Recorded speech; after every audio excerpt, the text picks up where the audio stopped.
Meeting. Welcome all the board members and administrators, staff, and members of the public. Thank you for joining us.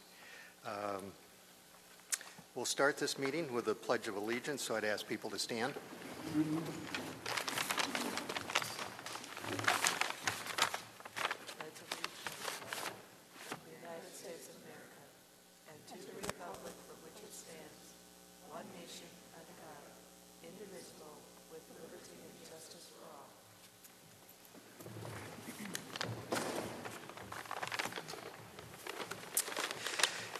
You all have a copy of the agenda before you, and I would ask for the approval of the agenda and or any changes or modifications to the agenda.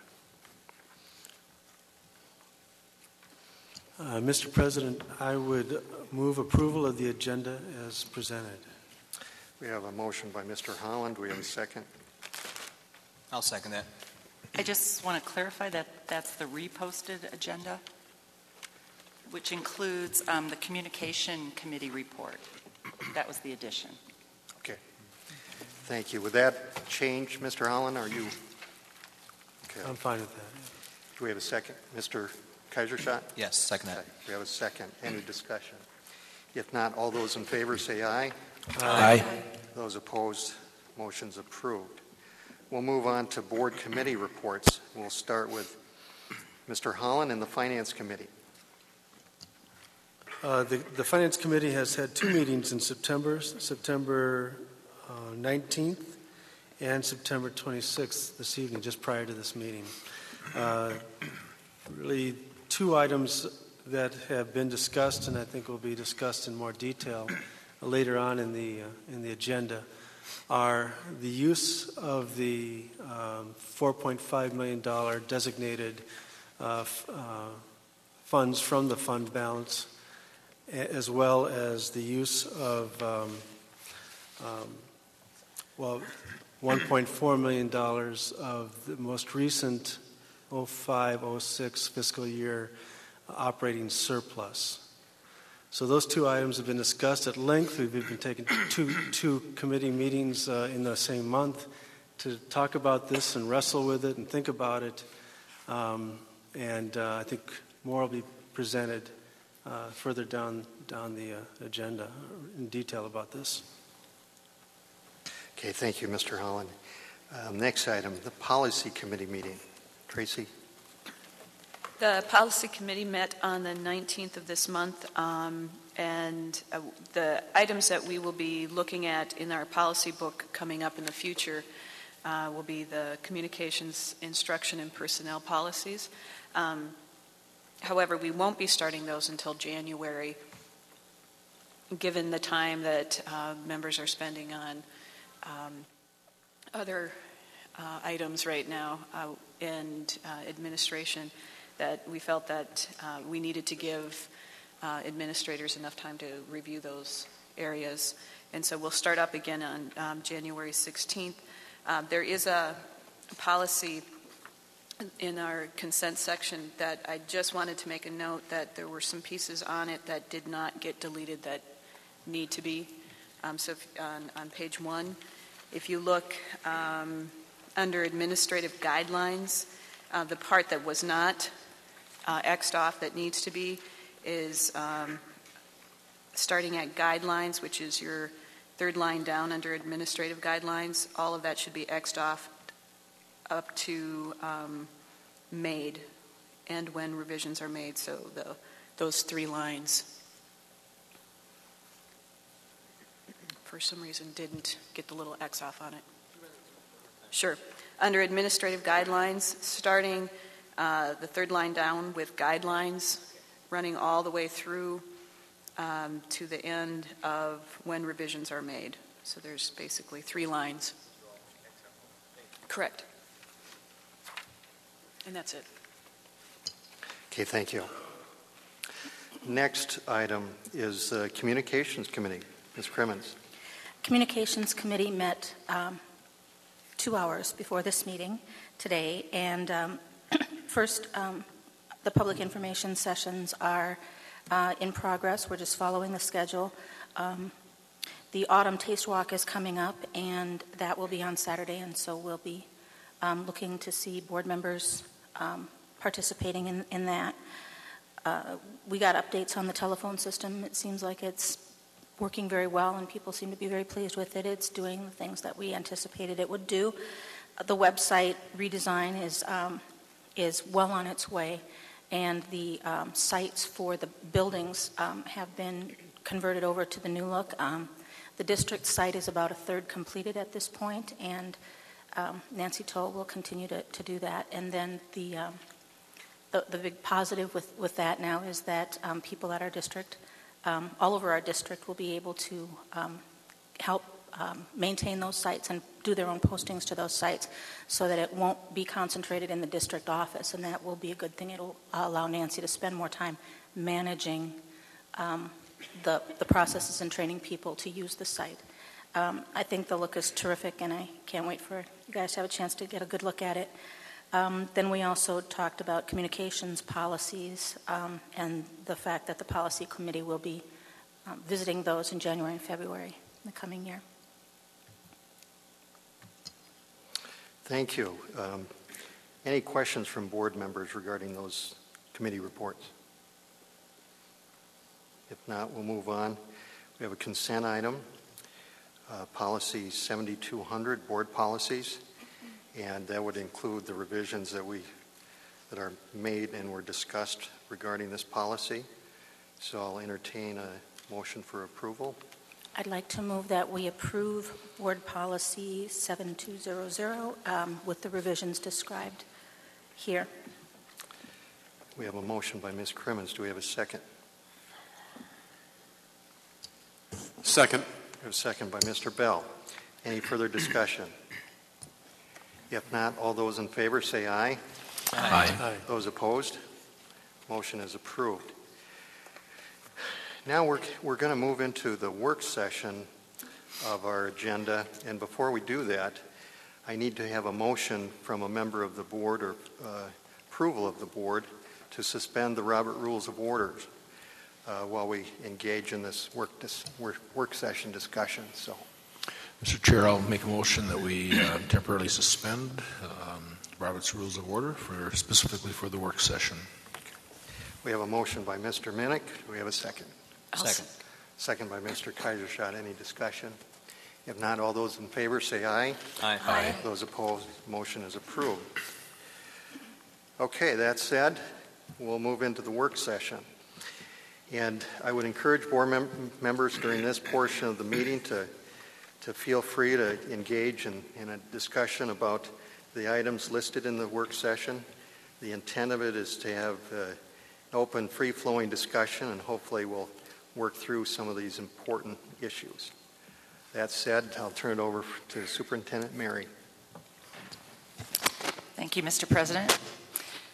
And just reaffirming what Dan just said, the work session, we have an order listed for you, and when we move beyond the report that we'll give you in a few minutes about the operating costs, talking about those issues, any order that you want, we don't need to address everything that's listed there. This just made it easy for you to have any kind of discussion you wanted in regard to space for learning, elementary space for learning.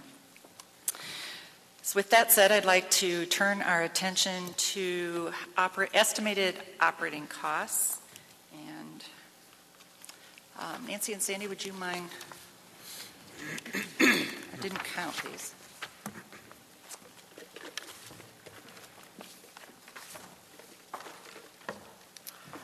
You might wait to see how many are left over so that you can maybe distribute those as well to our audience, those people who are here in attendance. And I want to reiterate the word estimated. I have to really thank Nancy Sweet for coordinating this effort to bring this information to you, both Tim Erickson, Jennifer Ninneman, and Sandy also all contributed to what you see in front of you. So they worked very hard on putting this information together.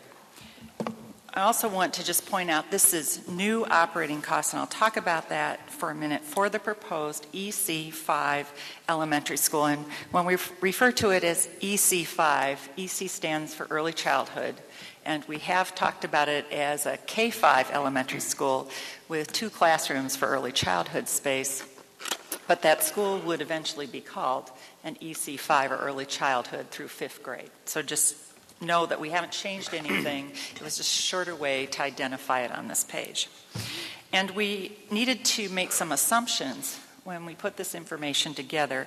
Obviously, there was an assumption about the opening date, and so we were looking at, as we've talked about in the past, 2008, 2009. We also need to think about how large the school would be when it opens. And there are a number of variables that we're dependent upon knowing to really boil that down. First of all is location. You haven't identified the location of the school that you're talking about, and that's one thing that would be really important for us to know as we went further with costs. The second thing is the rate of growth. We have projections, and we know that this year we have exceeded those projections, and what will happen the next year, will we be at those projections? Will we exceed those projections? So we don't know how many students exactly will be in the district. We will know we will have growth when the school opens. So that's another indicator, the rate of growth. And then lastly, attendance boundaries. Not knowing where the school is going to be, nor what the attendance boundaries look like, it is more difficult for us to determine how many students will actually be in the school when it opens. And so with that in mind, we made the decision to look at it as a school opening as a 3-section school. And remember, it has 4 sections of what we're talking about for 588. But we talked about it opening with 3 of those sections having classrooms at each of the grade levels. So that would be similar to North Hudson or Willow River. And once again, that is an estimation on our part when we looked at that. The information that you see, one other point, is that allows us room for growth. And we know that whether the school is located on the south side or whether it's located on the east side, that we still will need room for additional growth. So if it does open with 3 full sections, we would still have room for growth at that school. The information that we've put together, first of all, looks at personnel costs that are figured based on the 2006-2007 actual salary and benefits packages of existing personnel. And then other costs which are identified are estimated, but they are also based on historical costs of our existing buildings. So with that in mind, then the total costs are added together and adjusted with an estimated 4% annual increase that you'll see at the end once Tim goes through all this information. We're focusing once again on new ongoing costs that would come from the operating budget. So that's what this determines. There will also be transferable resources that are not that some are identified here, but we will be transferring more resources than actually are identified here as well. New costs will come from the levy, state aids, and also reallocation of dollars as well. So we're looking to those 3 sources. And with that in mind, I'm going to turn it over to Tim Erickson and have him talk through the information that you have. Thank you. What you see in front of you, there is some narrative, and we've got a breakdown of personnel costs, transferable personnel, and then we've got some other building-related costs in the presentation here. Again, as Mary was talking, she alluded to we don't know where the location of a new school would be. Growth are based on a lot of assumptions too. So what we looked at was separating out costs that are more related to opening that building. So you're not necessarily going to see staffing for a certain number of sections here. But we did base a cost on some actuals with looking at North Hudson, Willow River, and utility costs at EP Rock. And I'll just run through these, and you can go ahead and ask questions if you have them as I go through it. Personnel costs, and again, these are going to be salary and benefits. So we're assuming that we would need to staff that with a principal. So that's 122. And again, based on actual cost, $122,083. Clerical would include, we'd have a secretarial position there in the office, and also a clerical position, and that's $54,361. Health services, that is at $22,588. It's a 6.5-hour per day position. Again, be looking at having that position, whether you open with 2 sections or 4 sections, you're going to need to have a health services person in there. Reading and math, what we're looking at there, we do have a reading specialist that's certified, a teaching position, and one educational assistant in the reading area, and then one educational assistant in the math area.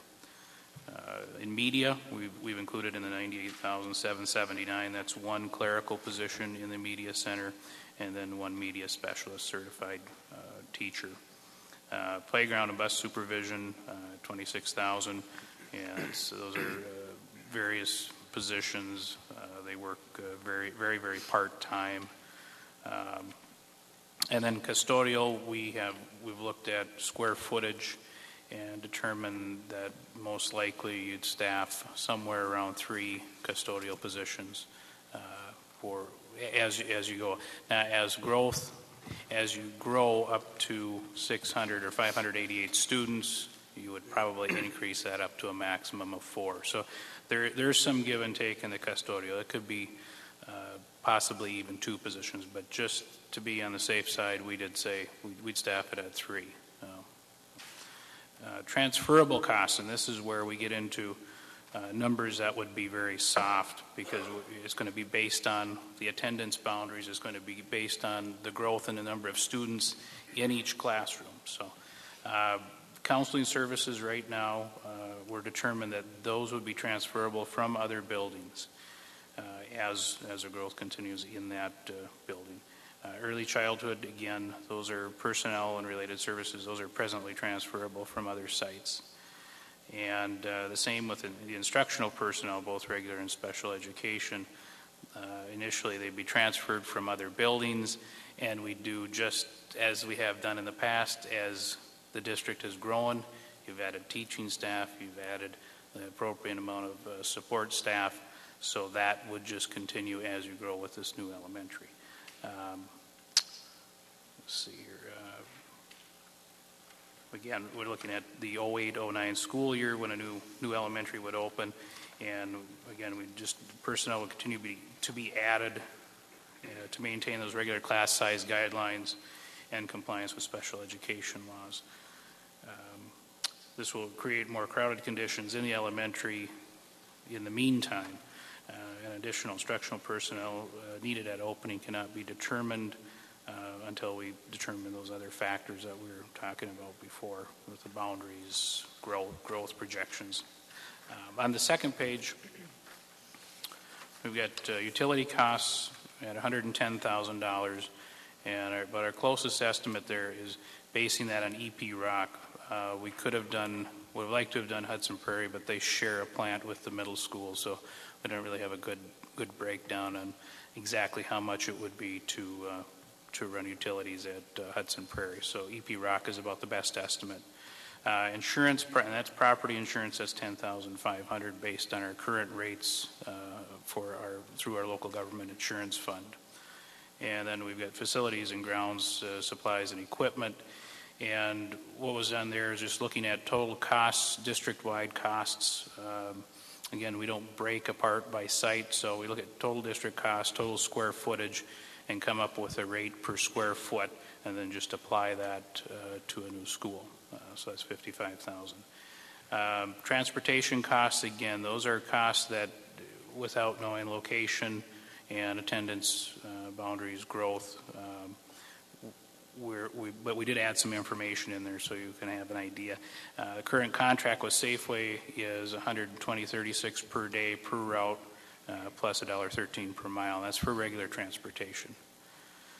So we move down to the bottom of the sheet, and then you can see the totals, the 0607, what we've come up with. If you total all of those items with numbers next to them, you've got $767,658. And then we applied an annual adjustment or to account for some inflation, contracts, that type of thing. And we applied that to 2 years out. So you're looking at $798,365 and 0708, then projecting it out to the opening. The total cost is $830,300. I'd just like to point out the note at the bottom of the page that estimated total of the new costs, and once again, it's this new cost, does not include the transferable personnel and the notes about personnel in that section, and then transportation, and the notes identify why. So just referring back to the comments that Tim made. Thank you, Mary. Thank you, Tim. It's good information for the board. I'd open it up for questions from board members. Yeah, I guess the question I just have for Tim, I mean, and, all these numbers, they seem, reasonable. I guess my question is, where do we find the $800,000? Well, where will that be? I think we're looking at, number one, we've got $500,000 on WRS debt that we've budgeted for this year. So that's 500 of the 8.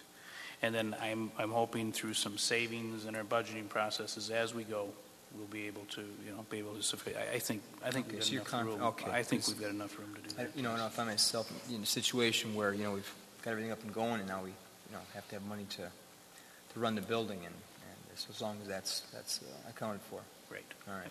Thanks, Tim. So, Tim, you don't think we'll need a levy override?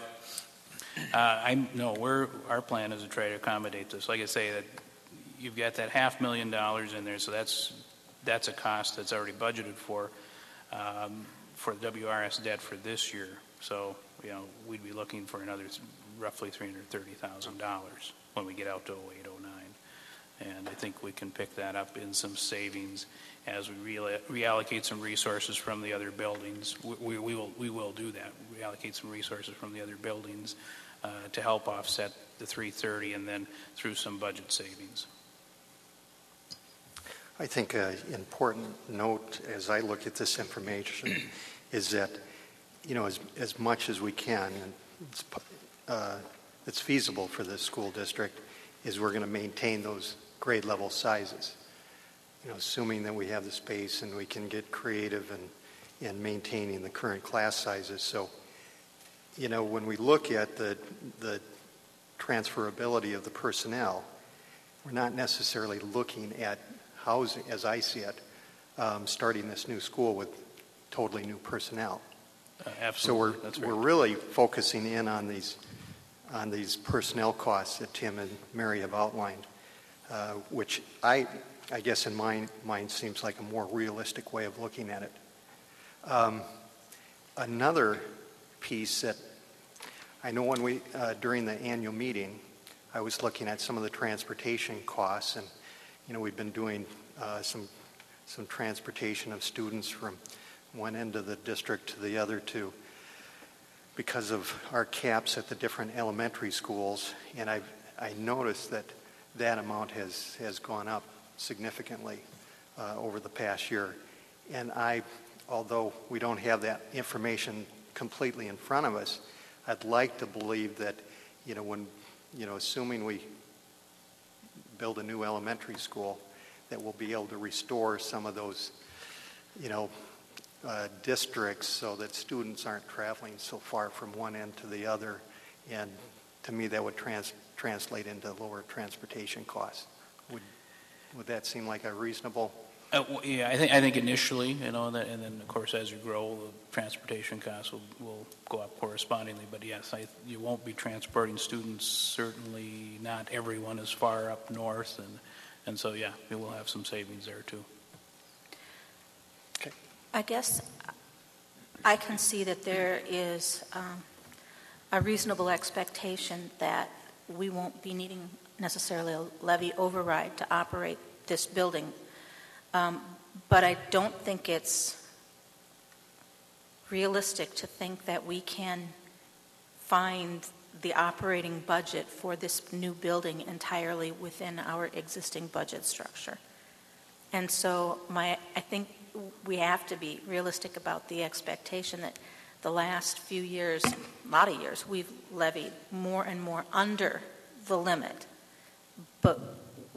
And while we would probably continue to do that, the amount under the limit that we levy might be,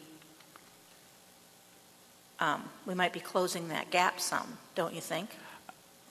Right. I believe that you might. Yeah, you may not be able to levy $2.4 million under the cap, but I guess you really have to. When you get to a point of now, when you know your attendance boundaries and you know what you're, you get a little closer to that opening date, you're going to have some more firm numbers. But really, to start to get into attendance boundaries and what exactly the class structure by class size, number of students by class size would look like at this point would be pretty difficult to project. Okay, so while we can't necessarily project that, we're not saying that we can find the entire operating budget within our current budget, right? No, I'm saying that we've got $500,000 that we can use because we won't have a WRS payment, okay, at that point. So that leaves $330 left to find. Our budgeting, we've been able to add to fund balance most years, so I think there's some savings there. And that's where we would try to pick that up. And of course, and then also some reallocation of expenses from other sites. So a combination of things. Thank you. Sure. Other board members? I'm curious, how many buses did we add this year? We added 2 so far. We do have one that is probably going to, it looks like right now we're going to utilize that this week. She's rerouting. It takes some time, but it's going to improve the efficiency. So they budgeted for 3 extra buses and 2 have been utilized so far, but we plan on, using the last one now. So we're, keeping with the way we've been doing things, we want to stay within that hour. Kids are not on the bus more than an hour. So in order for us to do that, we had to use that last one. And is it safe to assume that those 3 are a combination of new student growth as well as transportation of more students south to north? I think that's very true. Yeah. Well, I think we can continue through. We can always come back to that item because it certainly relates to a lot of these other topics in our work session agenda. Under the topics for further discussion, new elementary school option. Dick, do you cover that, please? Well, I'll cover it. It'll be brief, and certainly something that this board and all the members and administrative staff is familiar with, but I'll just kind of highlight again really 3 options, and based on the previous actions that the board has taken. 2 of the options are at what we're calling Cooley Trail, which is County Road F, and Old County Road Double F, immediately to the east of the YMCA camp. Option C, we're calling modified water and sewer. Obviously, getting water and sewer extended from the city. Cost estimated, and I do say estimated, $15.5 million. The second option, the Cooley Trail site, going with on-site well and septic, assuming that we would not be approved for annexation into the city of Hudson and would not utilize their sanitary sewer system and water system. With everything being on site, 16.1 or almost 16.2 million. And then the second site, which is the Crosby Road site out by the Field of Dreams soccer complex. That would be on-site well and septic with no accessibility for city water and sewer, estimating that 15.9 or almost 16 million. So those are the three options or three scenarios left for consideration in front of the board. B, location of the elementary school. There's your three, and that's probably a good time for me to stop. Any further discussion, questions, comments? I have a question. I'm just trying to get my arms around how to make, a decision about location between these two sites, and I'm looking for any help on criteria. I mean, what would we use as criteria to make a decision about a location? Because, really that's what it boils down to. I think we're looking at a new elementary school, 588. We're looking at early childhood education. So those seem to be off, not that those decisions have been made finally, but really the decision sounds like it's about location. So help me with anybody, criteria, in terms of what would you use as far as criteria. We know that we've got over 500 kids south of 94. How does that factor in? What is logistics in terms of transportation in and out of school, traffic flow, any of those things? I'd like to just have some general discussion around in order to try to come to, the best decision. Well, I think those are all excellent questions and comments to say that we have a specific set of criteria in place to make or assist in a decision. We really don't. I think we've run the numbers. We've talked about location. But to say that there's criteria that is even in place or much less weighted criteria to help arrive at a decision of which location, we have not done that time. I think just, and you basically, I think, kind of, answered it really in the fact that, we have over 500 kids south of 94. I think you look at where the kids are, myself. I realize there's ancillary issues with regard to traffic, et cetera, but I think if you look at the growth of our district, the number of kids we got south of 94. In addition, Tom, if you look, it's about $500,000 cheaper than any other of the options. I'm looking at, of course, the water and sewer. So, $500,000 is a significant percentage, and that's where the kids are. Mm-hmm. So, it's obvious I have a strong bias towards that site. Just one more thing, Mary, then. Excuse me. Another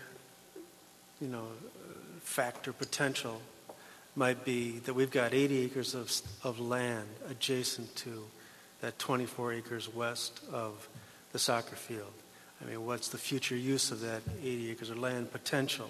That's another, potential factor in this decision as well. So I'm just throwing these on the table and looking for any other ideas. I would like to speak to that, particularly having some conversations with people in our community and thinking about transporting students to and from school, the impact on community, the impact on our infrastructure, the roads. The community has a few major roads that go various ways. And if you look at the Crosby Road site, it would demand a lot from UU and Vine, which right now has a significant, the Vine Street particularly, and UU has significant traffic. Now, we wouldn't be pulling people from over by the high school, but just know that there is quite a bit of traffic on UU going to the cities, coming into the community to work in the morning, all different kinds of reasons for that traffic. And I just would remind you of that as a number of community members reminded me. We also know that if you look at the southern site, there is traffic that direction as well. The one difference on the southern site is we actually have two roads that intersect, where on the Crosby Road site there is only one road, and we move off of that road. And if we would use the 88 acres, we don't have the same option to that size, putting a secondary school of some size on that site someday in the future, if the board decides to do that. But again, we would be bringing significant traffic out to that site. So I just think the traffic patterns are something that's really important to think about and consider. We do have growth east and south, and obviously 94 is a place that you can really say, okay, what's south of 94?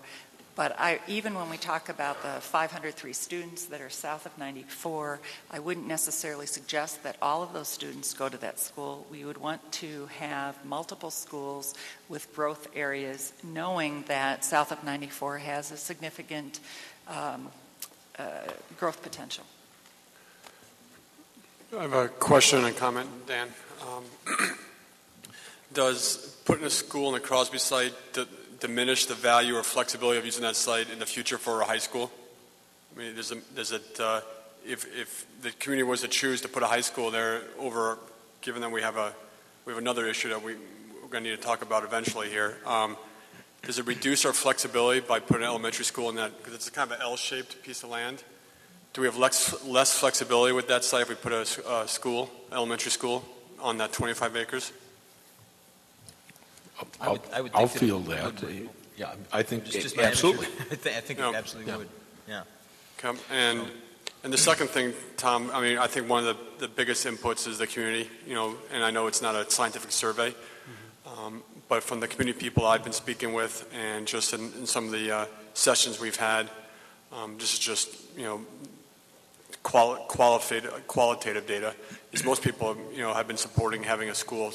The ones that do support it south of 94 that I've been speaking with, I'm not sure if people get the same feedback. That's the feedback I'm getting fairly resoundingly. Is they think that we have kind of Hudson Prairie in the east. We got North Hudson, Holton, kind of the north, and then the south. It seems to just be kind of devoid of a kind of a neighborhood school. That's what I've been hearing. So. That's not the criteria, but it's just an important input. So I've heard that too. Well, we certainly have gone away from the neighborhood concept, and I'm not saying good or bad or right or wrong, but with us transporting the number of students we certainly, at least on an interim basis, have kind of gone away from that neighborhood school concept or community school concept. That's a good point. That I'm glad you brought that up, Dick, because when you consider the two sites, the neighborhood concept, I think of kids being able to get to school by bike or walking, things like that. I don't know how many kids we actually doing that now. Probably not many. But just again, another thought about what is the site at Cooley Trail mean to the neighborhood concept versus Crosby. So I'm not advocating any one. I'm just searching and discussing, listening. This is, I know that there are people in Troy Township who have looked at putting in an off-road bike path, like Afton has. And there's some benefits to that in keeping, it actually improves the wear and tear on the road when you have an off, not the shoulder thing, but actually a distance off the road, wanting to connect the southern end of Troy into town. And one of the things that people who were looking at that planning were thinking about, when that land was purchased originally, some of you who lived here back then, that was kind of how that land was looked at, as an elementary site and potentially elementary middle school site. But people have kept that in mind as they've looked at bike trails and that kind of thing, and thinking that that would be a benefit to the community south of 94 to have that off-road bike trail that would allow some families to be able to access it in that way. Thanks. Two other quick comments. The Cooley Trail site or County Road F site, I think that will forever and ever be an elementary site, whereas the Crosby Road site probably offers a bit more flexibility other than just elementary. Not saying that it would change, could change, or whatever, but I would not foresee any type of a secondary school on the County Road F site. I wouldn't see a middle school on that site. So I think based on the location and its land size, it is an elementary site. Whereas the Crosby Road site, again, a little bit more flexibility. So if we were to build an elementary school on the Crosby Road site, what would happen to the site in the southern part of the district? What would we do with that property? As one board member, I'll give you my opinion. We keep it. How many acres is that? 30. I was going to say, Approximately it's 40 almost, acres. I think I was going to say 38 or 39 acres. So it's half the size of the other. I can of tell Crosby, you, right? I Roughly? can tell you it hasn't gone down in value. So It has? Or it certainly is. It has not. It has not gone down in value. So, and it will. I like to believe it will continue to be a good piece of property for the school district in the future. And again, I'm only speaking as one board member, but I would certainly think that even if the Crosby Road site were to be selected during this process, that the district would continue to take the County Road F site and keep that in reserve for the future. Let me just throw this out. Does anybody here have a single advantage to the Crosby Road site? Because I don't see any right now. The other site is appropriate size. It's where the kids are. It's $500,000 cheaper. It's designated for that, and it's a single use So kind if of. somebody has something to say for the Crosby Road site as an advantage, I guess I'd like to hear that, because I can't think of any right now. So, Other than, I guess I'll speak up just to throw out, would there be an advantage, as I thought I'd heard, an advantage to having, similar to Hudson Prairie and the middle school, the potential for a combination of schools that would produce efficiencies? Or is it, there's a land, I know that there's a wedge of land that we don't own in between those two, so I'm not sure that. I guess what I'd like to do, Tom, is maybe pose that to our task force members, Dick and Brian. Did that come up in those discussions? Tracy, too. Or Tracy, too? I'm sorry. Did it come up? We didn't really talk about location at all. We tried to. We toured the two locations, but I don't think really anywhere in our kind of our study or discourse did we really focus on where we should put these schools. Yeah, the only thing that I recall on the elementary recommendation was south of I-94. Yeah, that was the recommendation. Was South 94. Yeah. But we didn't go into detail on doing a very detailed justification of it. It was just for all the reasons that we've been bringing up here. That was the reason we suggested south of 94. So. And follow on to that comment of Brian's that the task force did recommend south of 94. And one of the things that Arnie Fett and I did was to take a look at other available properties. And one thing that became quickly apparent in talking with at least two landowners is that the number one, the property we had at the County Road F site was dramatically increased in value, which is good. But any other properties that began to be close to 30, 35, 40 acres were also correspondingly very high and very expensive. I think I remembered I could be wrong on this, but when the task force was meeting, I think River Falls had completed by that time their high school, and I think River Falls had built on 80 acres. And I think there was some issue, or there is issue about having enough parking, room for parking after once they actually entered the building. That seems to, I seem to remember some kind of discussion about that when River Falls entered their new high school. And I think that's about what they were on. I don't recall. I know the school was open, but I don't recall the discussion on parking or site size. Okay, good discussion. That is not an action item this evening in terms of the location of the elementary school, although we wanted to put it on the agenda for the type of discussion that we just had. The other thing, and we touched on this briefly already, is the community information sessions. We've held a number of those sessions. I know I participated in one, and very lively discussion, valuable input from members of the community. And as Brian pointed out, giving us some further direction in terms of, what we should do as a board. Any other comments regarding those sessions? I have one that was coming out pretty loud and clear was, and we just kind of mentioned the task force. We talked about the location of the elementary school. I think one of the challenges right now is kind of what we're going to do in secondary situation. And we have a problem facing us. It's smack dab, when I think, Mary, you read the numbers, 129 more students this year in high school than last year.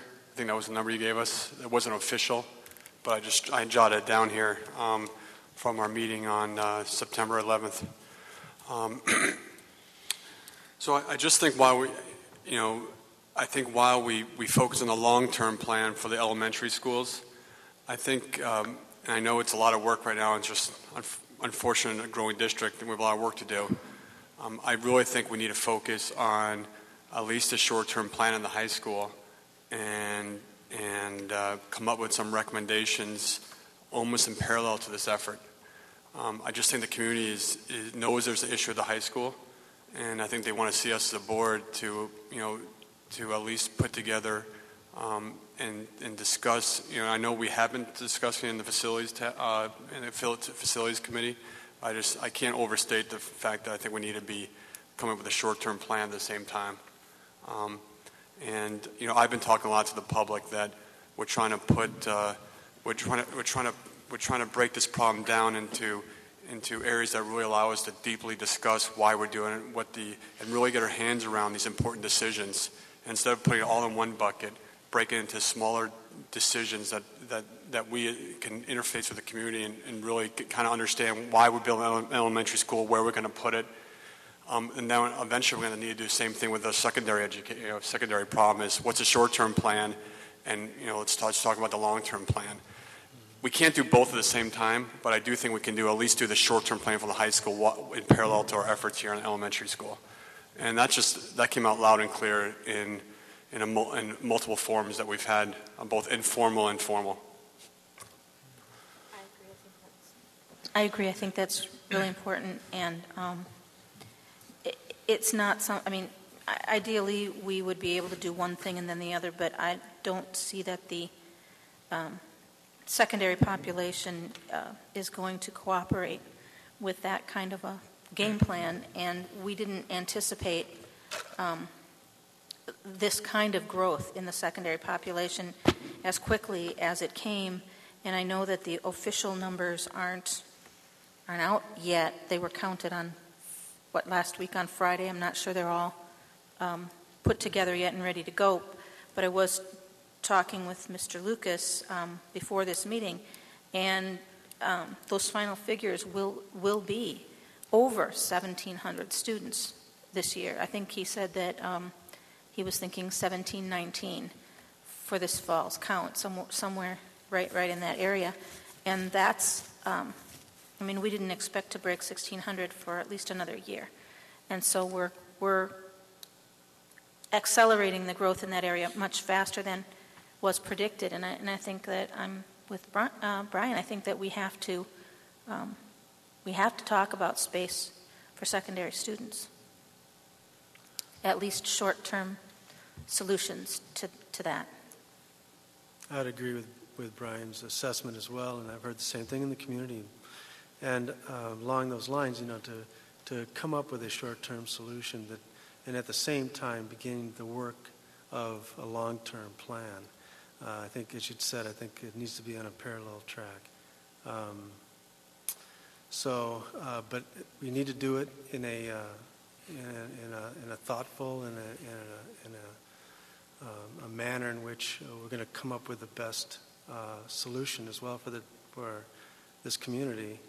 And we have to also understand that we've got virtually a whole new administrative staff here. We've got new board members here that, and with those new faces come new ideas, new voices, new experiences.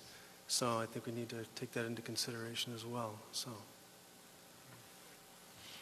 Well, I'll put my opinion on the table as well. And the secondary solution, I think we can come up with a short-term solution. I think it's incumbent upon us. We're going to have to do that. I think part and parcel to that is a process that we do need to start for secondary solutions. I continue to be amazed at the numbers. We just, every time we put a projection out there, we somehow, some way blow right by it. I don't know how it happens, but it does. It's just beyond every projection we have. If I could hark back just a moment to Tom's comment on the Crosby Road site, and just going back to Brian's comment a little bit earlier, that if we were to locate a secondary or an elementary school at the Crosby Road site, I guess it would be something we certainly can do, and this board will, in the not too distant future, decide that. But it would, in my estimation, just simply because you're taking more acreage and developing more property, it would limit our options as to what we could do with the Crosby Road site for secondary solutions. The thing that I would, one final comment on secondary, I keep going back to when I first came on the board, and at that time I think some people thought I was maybe not understanding the numbers, or maybe smoking something, but we were talking high school numbers at that time, 13, 14, 1,500 kids, and I think a lot of people's eyes kind of glazed over and thought, well, that just doesn't make sense.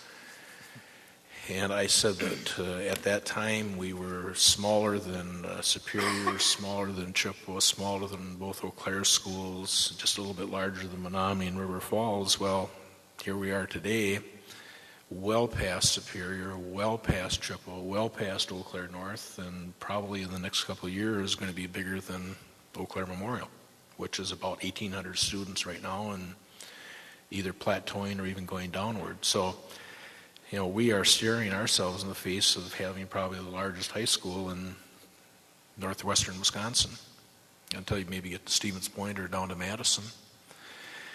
So if it's 1,800 and then all of a sudden 1,900 and then it's 2,000 and then the bridge at Stillwater opens and all of a sudden it's more students, I think we need to go through a process in this district. Is it one big high school?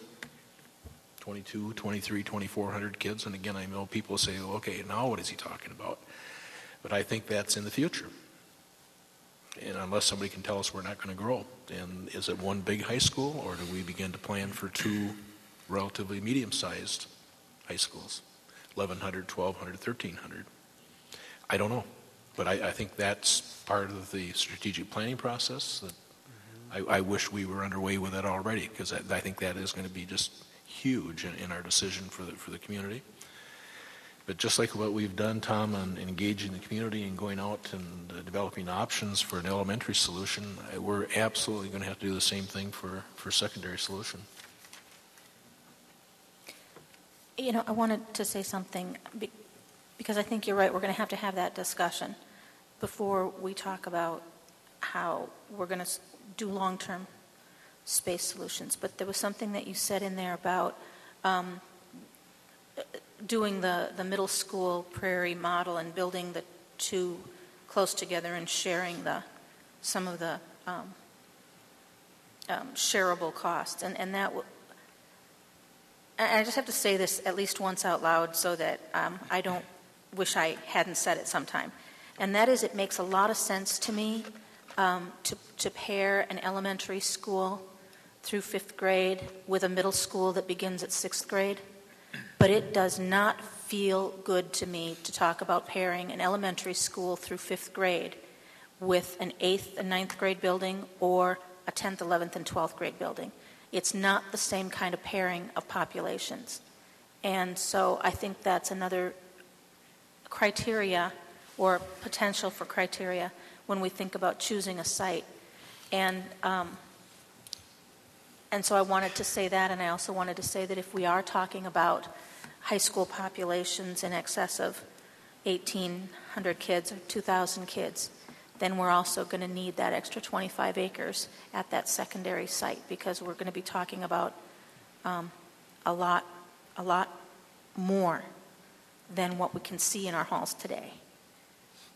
And so I'm not sure that I'm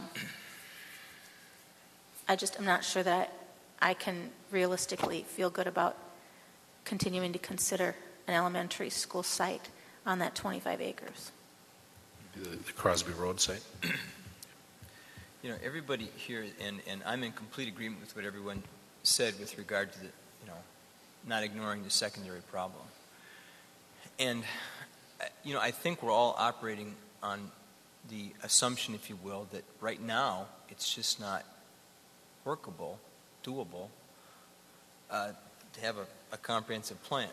At least that's the assumption that I've sort of been operating on. And does everyone kind of share that a phased approach, if you will, is the way we're going to have to do to get this done? Yeah, Mark, my point was, let's not rush into. I mean, there's some big decisions we have to make in terms of some of the things that Dick laid out in terms of how big is the high school. I mean, there's a lot of deliberation and community input needs to be on what the strategies in the secondary education. My initial thread, I think there's some agreement here. My initial thread was, it doesn't have to be strategic to come with a short-term plan to help in the high school. So that's not strategic, that's tactical. So my only suggestion, Mark, I think I don't want to put words in your mouth, but I said is let's put a tactical plan together for the high school to bridge us so we can have the same kind of deliberation on the secondary schools that we've had on the elementary schools. Sure. Okay. Point well taken, Brian. I mean, and having said that, what can we do now for next year? I mean, I don't think it's too soon to come up with something to alleviate some of the problems here for the fall of 07 at the high school. So I was thinking we maybe shouldn't let that slide. I thought maybe the facilities committee could come up with some recommendations on what to do with the high school. So we're not, we don't have another. So we have a plan going into, into 08. So. And that's a good point. That's exactly what I was going to suggest, Brian, is that, we can refer this issue to the Facilities and Grounds Committee. I know that group has looked at this issue before, so it's not a new issue for them. And there are a lot of concerns there. I think when we were if you go back a ways, and it's sort of hard to do with all the new information we're getting daily, but we did sort of look at the projections in terms of what was going to happen at the high school. And if I remember correctly, things were going to sort of level off in terms of, That's right. enrollment. And they were flat around 1650. Right. Right. And then with Should have bought us some time, which would have been with nice. the spike in growth that we were having at the elementary level, I think it was then that we decided, where do we sort of put our focus and our priority, thinking that maybe we had some time that we could buy at the secondary level. What we see now is that's not working. We need to put that back on a more frontal burner to deal with. I think Dick's committee is an appropriate committee to take a look at that and continue to work on that issue and come back to this board. But what I'd like to do this evening is sort of go back to the issue regarding the elementary school, and maybe this would be a good time to dive into the use of the fund balance. I don't know. Is that what it's called? the designated fund balance for capital projects. Tom, do you want to sort of take off on that issue? Maybe facilitate this discussion. Go ahead, Tom. The Finance Committee has looked at this issue now for a couple meetings, and let's engage in that discussion. Yep. Well, I'm really looking forward to your discussion on this because we've had some good discussion from the Finance Committee. Just to give you, just a very brief history, this last January, the board had approved to designate $4.5 million of the fund balance towards capital projects, whatever those may be in the future. So we have before us now, facing us, to use it, to not use it, to use all of it, to use some of it, those questions. Along those same lines, I think as part of this, we've looked at two items. How much of the $4.5 million should we use for this potential new elementary school? Secondarily, we have an end of the past most current fiscal year, a fund surplus of $1.4 million. So we have those two items, or those two amounts available to be considered. What I'd like to do to give you more information and then have some discussion about this is, if you look in your board packet on page number 2, another point of reference for you is that this board has a policy that it works under, policy 3121, which requires that we keep a 25 to 30% fund balance based on the annual budget. In other words, 25 to 30% of the annual budget is the amount that needs to be kept in a fund balance. If we look at that, then we're looking at a $44 million budget this current year. If we remove the $4.5 million from the current fund balance, that would leave us an amount of $13,050,984. 25% of $44 million is $11,090,000. So still within the 25%, but just barely, just over. I'm sorry. Let me state that. $13,050,000 is the amount that's remaining after you remove the $4.5 million. 30% of the $44 million is $13,308,000. So again, we're just about to that 30% with the remaining fund balance, by deducting the $4.5 million. So whether to use all $4.5 million or a portion of it, And I'll get to the $1.4 million here a little bit later. But let me give you the two sides of the discussion, two sides of the, I'll say, argument, although it's been very civil. And that is that on the side that feel that we should use all $4.5 million, we have it available to us. By using $4.5 million, we're still within that 25 to 30% of our operating budget. As a matter of fact, we're in good shape in terms of being still close to the 30% mark. It reduces the burden to the taxpayer. It strengthens our case for a referendum. So those are kind of the decisions, those are the discussion points on that side. On the other side of the discussion is there's some unknowns yet. We don't know about the short-term secondary needs, and we don't know what's needed in capital dollars for those purposes. We don't know what changes there might be in the state upcoming in this most current political election. We have some unknowns facing us, and maybe it'd be better to reserve some of that $4.5 million for those items that we believe are facing us, but we don't know how much or what exactly that is. Did I, Mark and Dan, do you want to add anything to that from the $4.5 million? Or? You summed it up well, Tom. Okay. No, that pretty much represented, I think, the perspective within the Finance Committee. Should we go on to where we did feel consensus on some? I have to ask a question, and again, not having been in the Finance Committee meetings at all, and that's why I probably wasn't there. I have to ask the question: is there a recommendation coming from the Finance Committee on the 4.5? Well, I think there is some thought about a recommendation, but what I'd like to do is I'd like to have some discussion about it too first, I think, because that may sway that. Okay. There was, a difference of opinion, so I guess we'll kind of gauge where the rest of the crew is. It was very good committee work. Yeah, it was good.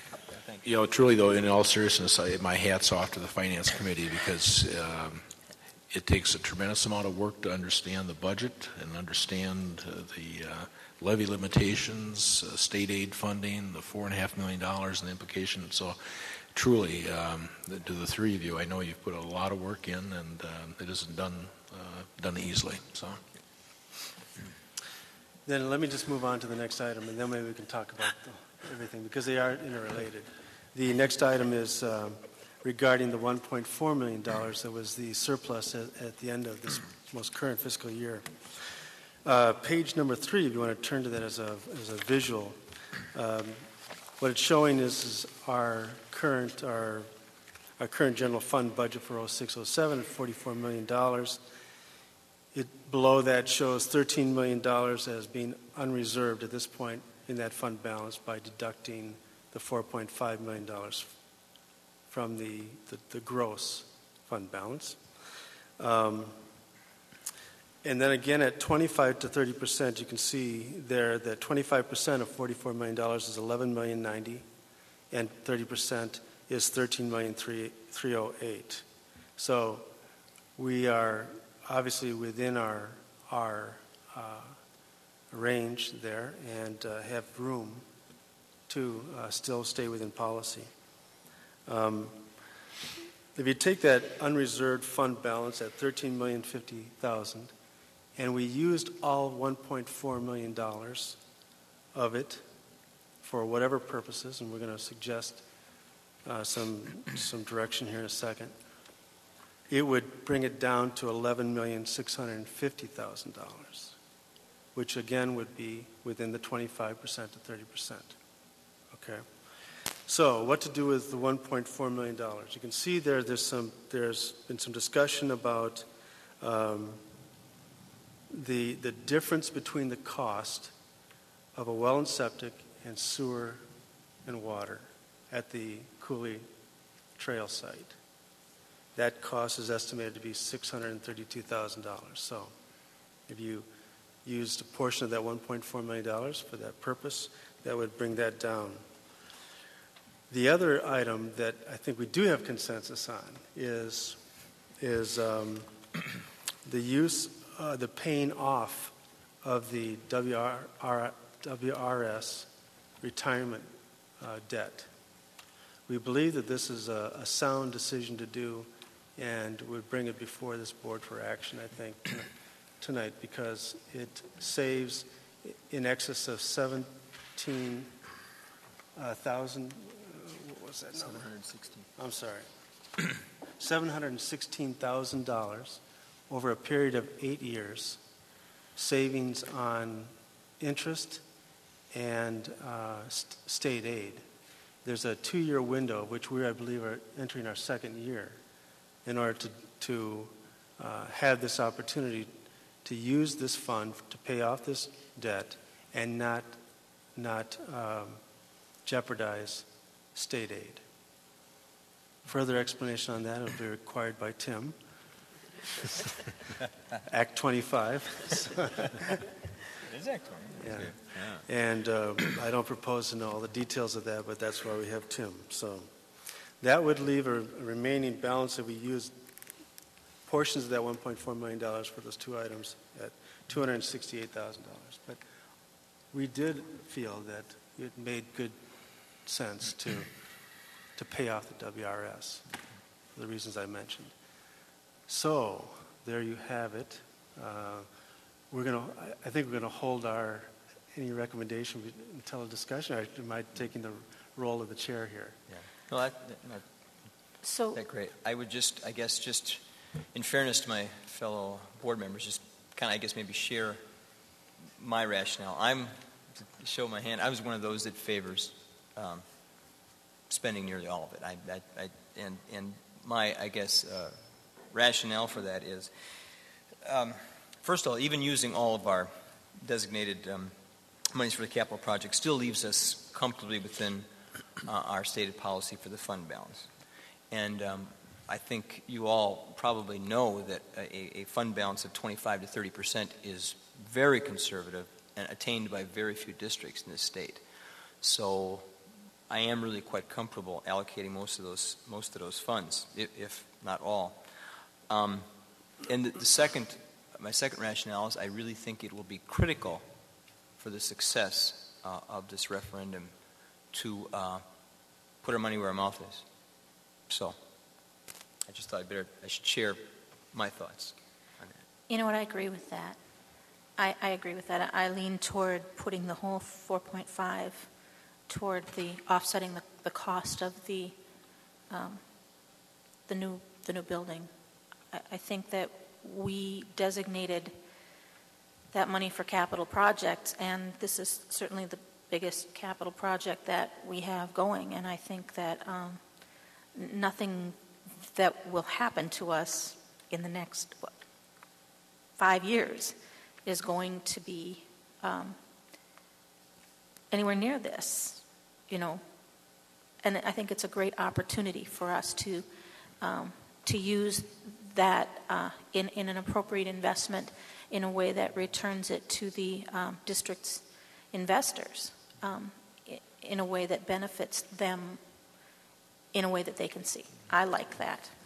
I also like the opportunity to pay off an existing debt early and within a window of opportunity that benefits us in additional ways, like in terms of the allocation formulas for state funding. I could support both of those. I think that these dollars do us more good working for us in that way than they do, gathering a very low interest rate somewhere. And I would rather see us do this, both of these things. I would like to add just one piece that we had also discussed in the committee. And I would, however, be comfortable with the millions that we're talking about here, the 4.5, et cetera, having some of these designated for a secondary solution. My point is, I guess I want to spend this money, but if some are going to be used to address some of the problems we have here, I think that's good too. So I'm just in favor of spending the money to take care of our space for learning issues, no matter where they may be. Well said. I have a 3-point question and comment. So Two's the limit, Mr. strap Bell. on your seatbelts. I'll take the easy one. I'm glad we're not using Robert's rules here, so I can actually speak. So, Tim, first of all, you weren't here January 1st or January's board meeting, either was I. This 25 to 30% number, or maybe one of the board members can, I don't want to go into deep financial discussion on it, but where does the 25 to 30% number come from? Why 25 to 30? My recollection is we had conversations with Mr. Brewer about that from Stifel Nicholas. We had conversations, and in addition to that, I think he gave us a lot of this guidance in terms of how we develop this fund balance policy. Mm-hmm. The other thing that sticks in my mind when I look back to that point in time when we made that decision, and I think we were looking at anywhere from $3 to $6 million, was when we were looking at setting aside a higher amount, designating that for, specifically for capital projects. What I do recall is that at that point in time, when we're looking at our cash flow needs, I wasn't comfortable with that. And I think you have to look at this, and I think, sometimes I have to be reminded in terms of, what represents, our finances here, our funds in the school district. It's not all cash. Yep. Approximately half of it is receivables, meaning that's the amount we're expecting to get from the state. Yep. So at any one time, we don't have that kind of money in cash. It's sort of an expectation, assuming that the state is going to follow through with what they're going to fund the school district. And that's fair. And also, when I was running for school board, I actually sat down with Arnie and went over kind of cash flow and looked at actually the cash flow every month and saw where we were. And that was part of the decision, too. We looked every month at how close to because the last not thing being we able want to to pay do that is we don't want to go to month's bills. short-term debt, right? But I was just wanting the 25 to 30%. Okay. So the second comment is I think we need to divorce a little bit, and I'm with you on that, Tom. What's going on with the political landscape, in Madison, and I know we want to be, so we want to make sure we don't do something that's myopic, that's going to hurt us in the future. But I think we've already, kind of jumping on Mark's point, I think we've already allocated that in terms of having a 25 or 30%. So I kind of want to separate this $4.5 million from being fiscally, make sure we're conservative. And I almost think that's an assumption that we already have our fund balance to help us with changes in the landscape. Mm-hmm. This 4.5 has already been set aside. Even at 11,650, that's 26%. That's even more than 25%. So we're not at the bottom of the barrel here. So I guess I would like to focus on this 4.5, but it's actually not 4.5, right? It's 4.5 plus potentially 268. It could be 4.768. Am I reading that right? Because you have the 4.5, and then you have this balance here. So it's actually more than 4.5, right? And you can add the 632 as well. Mm-hmm. Potentially. Right. Potentially. So let's call it 4.7, 4.8. So I think we should do something with this 4.7. We shouldn't throw some of the money back into our general fund, general balance. Is my where I'm coming from. So now we have this pot of money that we've allocated to some kind of capital projects. My 2 cents is I do think we should use the a lion's share in our first capital project. I think we've been talking about this money. It's there. And I think people are going to expect that we're using a good portion of it to help defray the cost to our stakeholder. But that being said, with my initial comments tonight about what I've been hearing from community members is we have the short-term issue with the high school. Would it be nice to, as we're thinking about what we need to do, to have some money allocated to helping us overcome the short-term issue in the high school and have money already designated to help us with that problem? Mm-hmm. So that's kind of my thoughts on this. Good. Brian, just to follow on with your question or comment on the 25 to 30%, and I agree with you that to me that's a done issue, and we're not going to tap into that. But the way, as I recall, the evening that I made my decision on that 25 to 30% was when Stifel Nicholas was in front of us, our bond consultant. I heard two things that kind of cemented my decision, and one was the Moody's rating. And Moody's really looks at two things, and the other board members that were on the board at that time jump in or correct me if you think I'm wrong, but I heard Stifel Nicholas say very clearly, Moody's is going to look at how you manage your cash flow, i.e. don't go out for short-term borrowing, and then secondly, what you have for a reserve or for a fund balance on an ongoing basis so you're not riding the roller coaster. We have an excellent rating, and you heard Brian from Stifel Nicholas at our last meeting say that there's only 4 districts in the state of Wisconsin that have a better bond rating than we do. We're at an A2, I believe, double A2, which is an exceptional. It's an exceptional rating.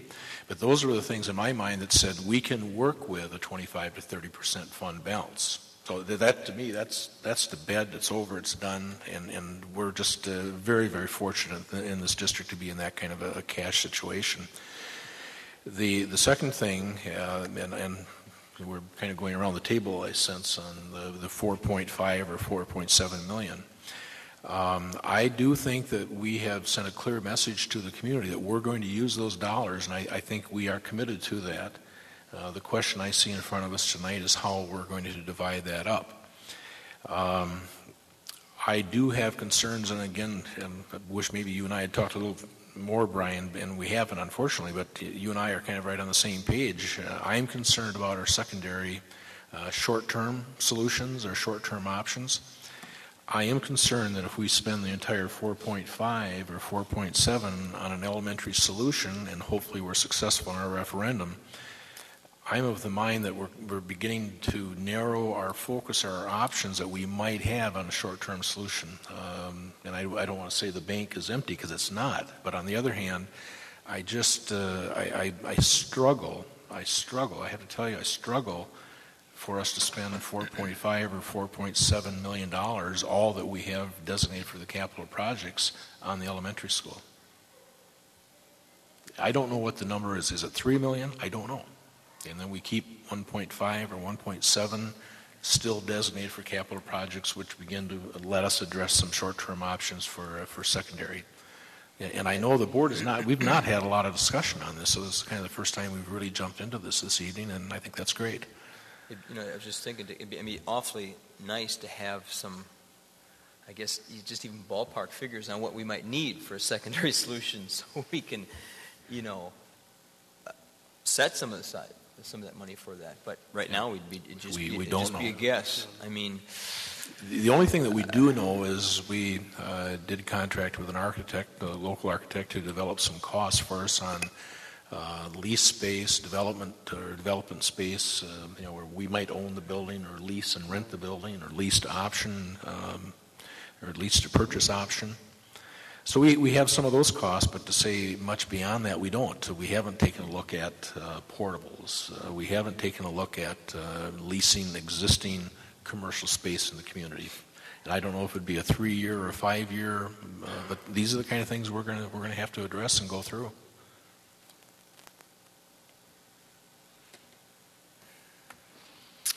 Okay, so I guess it's coming around to me. First of all, Brian, I agree with you. The amount that we've designated for capital projects, I'm totally committed to. I think, when I look back at the policy, it didn't specifically say for the next project we're going to use it all. It says for future capital expansion or improvements. Now, when that policy was created, I guess I interpreted that as more broad as opposed to using it up the first time we have an opportunity. So my position is, because of these unknowns, as you pointed out, Mark, I'm not quite as comfortable as using it all up. And again, I'm totally committed to using it for future projects, but when you're comparing the different school districts, I have to believe that we're probably one of the fastest school districts in the state. We have a lot of needs before us. You know, Brian shared some, discomfort that he has in terms of, what's before us. What are we going to need at the secondary level? That's a very legitimate concern. Along with that comes some costs. How are we going to address it? What is it going to take? How much? Those are some unknowns that I struggle with. And yes, I want to commit as much as we can for the elementary school. But I don't want to lose sight of some of these other needs. And the fact that we're a growing district, our cash flow needs are going to continue to increase as we expand and potentially add more schools. That picture is going to change as well in terms of what our needs are going to have. I would feel more comfortable personally in terms of setting aside some of that for those future needs potentially at the secondary level.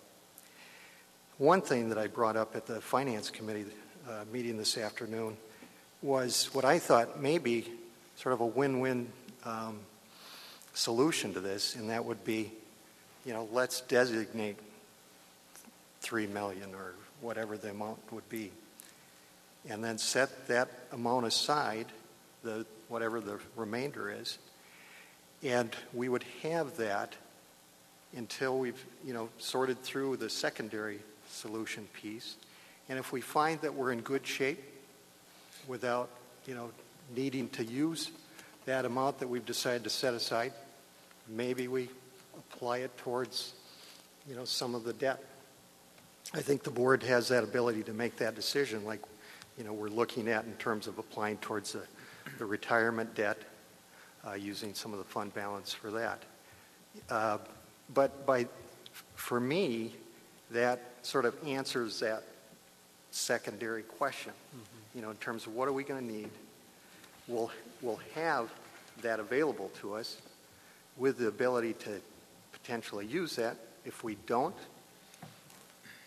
we can pay off some debt, or we can sort of say, after we've, maybe Dick's committee has done more research on the secondary solution, maybe we say then, let's use some of it to apply towards that. So, again, I'm willing to go, with the will of the board, but those are some of my concerns, and without us having the ability to specifically address those right now, I just feel like maybe we need to take that approach. Well, I hear three things. One is, I hear we're talking about a $4.5 million plus a $1.4 million, and I hear us saying, or not saying, that we don't want to. So saying that we do want to pay off that retirement piece with whatever that portion is. Then the other two things are that we want to do with the remaining balance of that is that we want to make sure that we can achieve some secondary short-term options. And then the third thing that we want to do is put the remainder of that toward offsetting the cost of the new elementary school. So then the only question that I really see us debating is how much do we reserve for short-term secondary options? Do I kind of get that? And I guess I'm comfortable with us being in that place and resolving to hold some of that in trust dedicated specifically for the purpose of funding short-term options, with an understanding that What we don't need for that, we will use to offset the elementary school. That would be my preference, and I know that's complex, but I think that's what we're all kind of saying. You're passing it on. I am. With the, I guess, when the board set aside the 4.5, and I know, Dan, you said it wasn't specifically set aside for X project, but the perception may be out there that it was set aside for the next project coming up. We can certainly debate the exact number, but I would like to see us put as much towards the new site as we can. I'm looking at what's left of the balance from the 1.4. There's a high probability that we will be, if we choose to go with the south of 94 site, that we wouldn't have that additional space or that expense if we can annex. I mean, that's two ifs right there, but that's almost $1 million if we have that. Just clarify how much it is. If you would pay off the WRS debt, then it would be, I hope this is right, Tim, I think so, $5,401,472.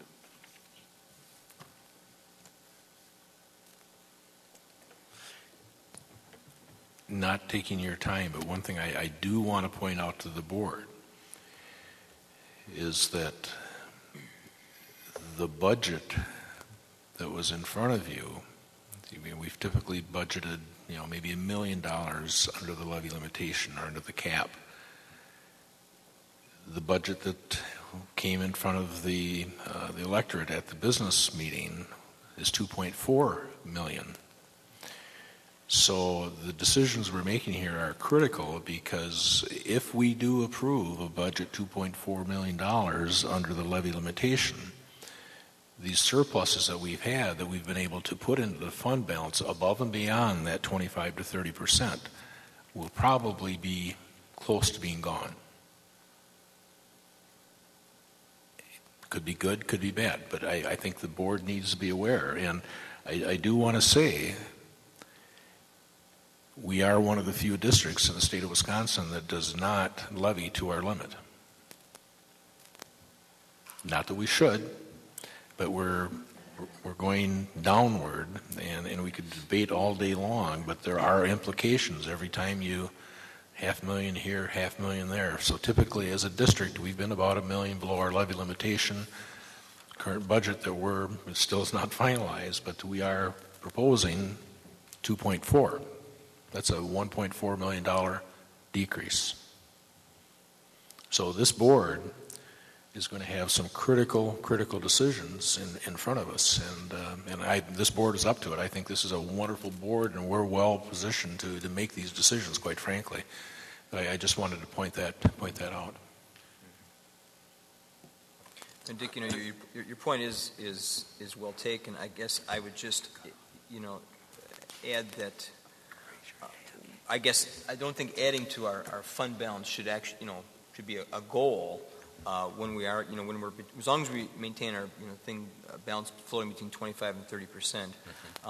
I guess I'm in favor of budgeting a little tighter. This year we ended up with what, 1.7? Is that what it was? 1.7? 1.4. About 1.4. Yeah. Oh, right in front of me. 1.4 million over, and that's not entirely a good thing. It's glad that we came in under budget, but I mean, I think myself, I'd like to see it run a little tighter so that we're not funneling money and increasing our fund balance, and certainly keeping within our policy parameters. I'd like to hear Tracy finish her thoughts. That's what I was going to say. I also apologize, Tracy. I owe Tracy an apology. Hey, thank you for pointing that out. I owe her an apology.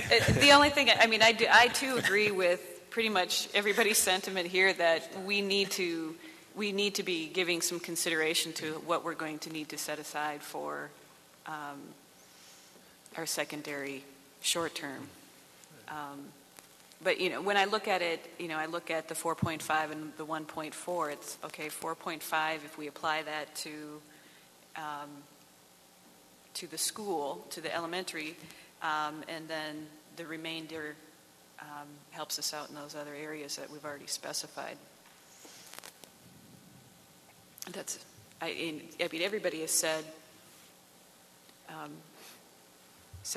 a lot, and yet the hard question is still there. What the exact amount needs to be. In terms of the impact to the taxpayer, whether it be 4.5 or 3.5 or 3 million, I'm assuming it's not a tremendous difference in terms of the impact. Personally, I don't know that I've ever weighed in on this either. And it's $4.5 million for me that I think we need to use, whether or not we hold off on some of it for potential unforeseen costs or not unaware of the exact costs. I think we have an idea that there's some coming. We don't know how much. I think we need to use the 4.5 either, now or in the future. So It's about $30,000 house. If we use the $4.5 million, you're saving about $30 a month. Excuse me, a year, is what it from these charts here. Right. I'm just wondering about the difference between whether or not you lower it by 4.5 million or 3.5 million. I don't think it's much of a difference. Any other comments from board members? Very good discussion, and I think this sort of addresses a question that maybe some people in the public have, is that the board doesn't have an honest disagreement on certain things. And this is a very good discussion, all very, good points made.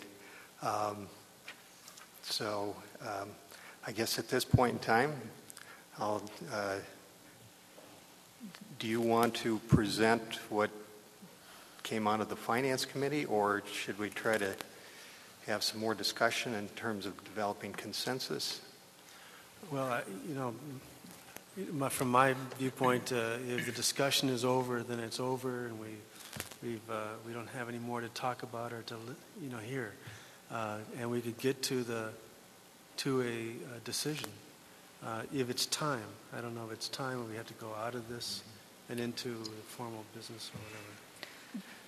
Well, at this point in time, we're not going to take action, but I guess what I was asking is, are we prepared to move out of the work session and go into the topics for action, which would be, recommendation for how we use the two fund balances? I think, are we more or less in agreement, but just trying to decide the number? Is that really trying to decide how much? As the chair, this is sort of how I'm interpreting what everybody is saying.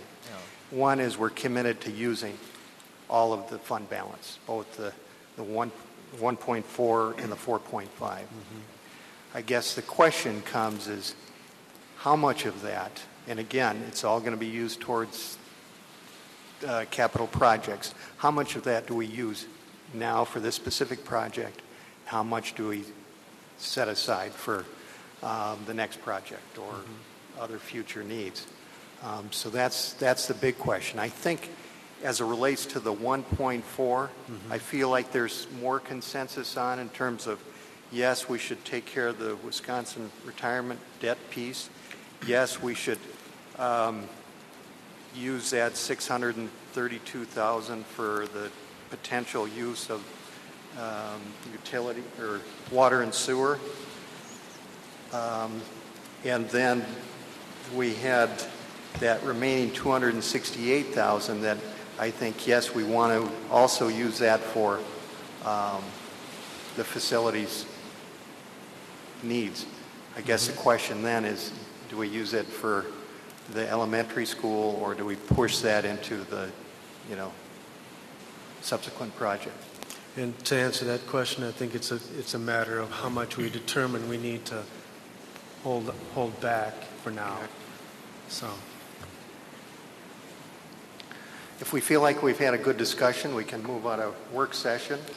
And You can use the work session time to come talk more about specifics and the dollar amounts, and then move into an action item after that time period. that was my point. That may be a good course. Yeah. okay, Mr. Holland, from the Finance Committee, do you want to talk about the consensus that came out of that committee, or do you want to better articulate what came out of this group? With some help. I think, the Finance Committee came to, I think, a consensus, an agreement that we would hold back. I think we talked about maybe $1 million, as for whatever reason, $1 million. I don't know, where that came from or why that, but $1 million. So to use $3.5 million now and to reserve $1 million from the current fund balance designation for the potential future elementary school capital costs. That's and then in addition to that, regarding the $1.4 million, there was consensus about paying off the Wisconsin retirement debt. So at just under $500,000, $498,000. So that's what we. Is that about right? Yeah, I think you're pretty close on that. And then the 268, we were going to also throw that in the pot for capital projects. Is that right? Right. I think how we came up with that, and of course we're very condensed for time, so we could have probably wrestled some more. Dan would have liked that, I know. But like before, I think Brian used the term the lion's share, and that's I think most of us felt a strong necessity to devote the lion's share to the elementary school. I know I did, speaking for myself. And so the idea was to come up with a nominal number, something that could be designated for the secondary. And again, not, how we grabbed that $1 million, I guess that was just a nice round number representing, 20-some% of it. And I guess, that's a number I'm comfortable with. Again, we have no idea what a possible short-term secondary solution may be, but I'm probably uncomfortable with assigning more than $1 million towards that. Could I ask a question about that? So if I understand correctly, then if this was supported by the board, then there would be $1 million out of the 4.5 that would be held back for secondary space needs. Short terms. Yes. And then $900,000 plus would be designated for capital projects out of the 2005 fund balance, and then the WRS debt would be paid off. I believe that's correct. Yeah. Yes. So we'd be practically back to our $4.5 million for the elementary school. Right? Sure. Good point. No? No. Then I don't understand it correctly. Well, if we have, of course, see, okay, take $1 million off of this, we have $3.5 million left, and to that we're going to add the reserve for the well and septic, and then the balance of 268, which is, so it takes us 900-some thousand, right? So 900-some thousand added to the $3.5 million. Well, I wasn't thinking that the 900,000 you'd be designating other than just for capital projects, and then if we needed the 632,000 or whatever it is, that you would, we would use that if we needed it.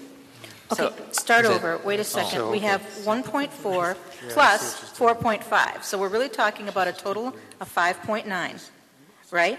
Million. Now, how much to pay off the WRS Excuse me, debt? 5.4 million. 5.4. Right. That already takes off the WRS debt. Oh, that takes off the WRS debt. So we're only talking about 5.4 then, and we're talking about putting some for the well and septic. Having So that, 0.6 yeah. million, and we're talking about 1 million for secondary short-term, right? So we're really talking about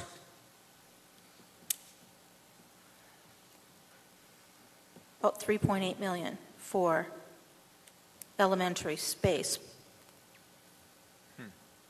Why is this so? It looks like we only have money going in three places. We have some going for the elementary, some for the secondary, and I'm including that well and septic in that. Or excuse me, I misspoke. We have $1 million going for the secondary, and then something considerably larger than that going to the elementary, including the $600,000, and then the WRS pay it. So, Well, I missed go ahead. it. If I understand Mary correctly, I think this is what's being I hope proposed. somebody does. I may be off base. Okay. Starting with the 4.5. Okay. Set aside. 3.5 of that would be used for the elementary school project. 1 million would be set aside for secondary future projects. Okay. Okay, then of the 1.4, we would, right off the top, take that 498. So that would be applied to the WRS debt. Okay. Then the balance, if needed, would be applied towards the elementary project. If not, it would be moved into the secondary proposal. Okay. Is that, Then- I thought. Yep. So again, we'd be back to close to $4.5 million for the elementary potentially, Then why well, don't we if just needed. if needed. If right. needed. Yeah. Well, Okay. and I want to just make sure you understand that you have this, that it would be, we would take the total of whichever option you selected, and we would subtract 3.5 million. We would hold in reserve the 632,000. Is that right? Right. Well, we'd hold the 632 in reserve in case we needed it, because it sounds like you're picking the Cooley Trail, or you're going to do that. So we would just hold it in reserve, but it would not buy down the debt at this point, because we don't know if we're going to use it. So that money may at some point be used for another capital project. Or Okay. it could even, I suppose it could even be used for a portion of the secondary solution if we don't need it for the elementary as well, correct? Because it would be for Correct. capital projects. Okay. Then why can't we just make this easy and say, as I think Tracy sort of originally conceptualized it, that we have out of that 1.4, we have the WRS, plus we have about $1 million for secondary space solutions. And then from the 4.5, we put all of it toward the elementary, understanding that there's a portion of that which we expect to be for offsetting the well and septic. But if we're not going to spend it on the well and septic, then we would just use it to offset the cost of the rest of the project anyway. One comment regarding that viewpoint is that if we take the 4.5 and reduce the referendum amount, and then we end up using that 632 for the elementary, then in essence, the only thing we're setting aside for the future secondary proposal potentially would be the 268. And then we No, because I was suggesting that you take the amount that you're setting aside for well and septic out of the 4.5, not out of the 1.4. It's the same amount of money, it's just you take it out of a different pocket, and that's just much cleaner. We can say that the 0.4 goes for WRS, the rest of the $1 million goes for secondary space, and the 4.5 goes to elementary space, and I think that works, yeah. It's almost $1 million for secondary and the balance. Yeah. I know. And we don't have to worry about taking, 200,000 of this and putting it towards secondary and 600,000 of that same pocket and putting it toward well and septic and then moving it over to the elementary if we don't need to spend it on the septic and then Yeah, is there something strategic that I think that I agree totally with? Why are we taking the what's so special about this reserved for well and septic. Is there a reason we're identifying this one cost for the elementary school and kind of line iteming that? It sounds like there is. Yes, there is. If we are to be annexed into the city of Hudson, and I'm not going to speak for the city of Hudson, but I'm hopeful that we'll be annexed. I hope our case is valid, is good, and they'll partner with us in the interest of the public. Then we don't have that additional cost for on-site septic and well in the amount of that $600,000. I guess we could do worst case. I think that's Cindy's point is worst case. If we don't have that cost, then we just decrease the cost of the entire project by $632. I mean, I think it's one way to address it. Yep. And still leaves us close to $900,000 for, if we do that approach, leaves us close to $900,000 for the follow-on short-term secondary solution. The only catch, and I'm glad we're still in the work session, the only catch in that is if I go back to the study that was done by the architectural firm, the solutions or options all kind of came back, $1.5 million, $2 million for administrative space. Well, I think that study certainly needs to be revisited if we were looking at either leasing or building space. As far as the amount of space we would be looking at, which departments would move out of the high school. That study was done to give us information, and it has, and we can call upon that. But I don't think we would be using exactly what's in that study, and that's something that you would be discussing. Facilities and Grounds would be starting with, and it would come to the board as well.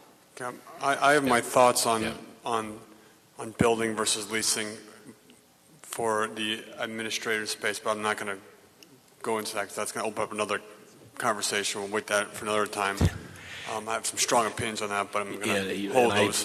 That'll be a whole other issue, and I'm sure that it won't be cheap. Let me just say that. Whether you do lease or buy, it won't be cheap. Can we just not overcomplicate this? Can we just say that we have 1.4 and 4.5, which is $5.9 million. We're going to, out of that 5.9, we're going to pay off the WRS. Can we just, this is simpler for me. And so then we have the remaining amount of money, which is 4.5 plus 1.4 minus 498, 528. So, the remainder of it, I just did my calculator wrong, by the way. So the remainder of it, let's figure out what we want to put in for the elementary school and what we want to leave for the rest for the short term. Exactly. So, and I would say, I think maybe 3.5 for the elementary school. And I'm kind of with you, Dan. 3.5 for the elementary school and the rest for this short term kind of secondary. That seems about right to me. It's, to kind of do a 3/5. That's about where I am. So we do this, and this is, we have some unknowns here, and I think, it seems like a logical solution to leave the lion's share for the elementary school, 3/5, and leave 2/5 for some kind of secondary follow-on. And you're saying not designate a specific amount for the water and sewer? No, that's just, it seems like it's complicating it right now. Well, I just want to clarify so that, make sure everybody understands. If you would take the water and sewer well and septic difference out of the 3.5, then we would take approximately 2.9 off the top of the cost of the option you select, and that would be what we would go to the public for as far as a referendum. We would still have to reserve the $632,000 because we won't have a decision from the city if you choose to file an application for annexation until after you have to make that decision. Sure. I thought if we use the 3.5 would reduce the cost, and that well and septic is coming out of that 1.4. That's how I understood what Brian said. Separate. Right. That So we the would just do 3.5 would be right off the top. Yep. Is that what you said, Brian? That's not what I said, but I'm there. So, And that's why I clarified it, because Yeah. I thought that's what you might Okay. have meant, but that's not what you said. Tracy read my mind. Should I take another run at this? Yes, please. Okay. You know, but I would just tell the board, this is good discussion. This is excellent discussion because this is all about being in a good financial position. So it's good dialogue and good discussion. We've not had it in this depth before on these very issues. Okay. Dan? Here we go. Of the combined amounts, we would be applying $3.5 million towards the elementary school project. We would also be paying off the WRS debt payoff of approximately $500,000. All the rest and remaining would be applied for future projects, except if there was a need to apply some of that for the well and septic at the site. Is that Correct. correct? Yeah, that'll leave about, from my quick math, about 1.9 million. And then out of that, we may have to pay for the reserve for the well and septic, right? Leaving worst case, about 1.2 million for the follow-on secondary. I think I get that. sounds If we get the annexation, then we've got the 1.9 for a secondary. So the 3.5 would be a sure thing Right. applied towards the elementary school. Okay. Yeah. Right. And then we are putting the, 0.6 or whatever, out of the 1.9 that would be remaining for secondary short-term options. Right. There's also an implied 0.6 million for water and septic if after the annexation we don't, or after that decision we have to, Correct. okay. Right. Okay. And could I just suggest a series of motions that might do that?